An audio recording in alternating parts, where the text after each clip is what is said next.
کیا آپ جانتے ہیں سنگ گرک ہزارہ برادری کا ایک قدیم کھیل ہے جو 400 سال کی قدیم تاریخ رکھتا ہے۔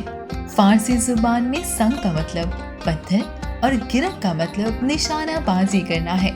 اس کھیل میں 8 یا 10 کھلاڑیوں پر مشتمل 2 ٹیمیں مد مقابل ہوتی ہیں۔ ہر کھلاڑی میدان میں موجود پتھروں میں سے ایک پتھر کا انتخاب کرتا ہے۔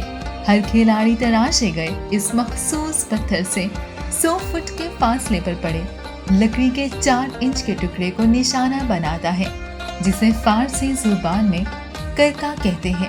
نشانہ ٹھیک لگنے پر کھلاڑی کو 2 پوائنٹس ملتے ہیں، جبکہ نشانہ اگر لکڑی کے قریب لگے تو 1 پوائنٹ ملتا ہے۔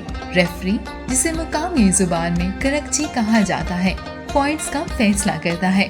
جو ٹیم پہلے 10 پوائنٹ حاصل کر لے اسے فاتح قرار دیا جاتا ہے۔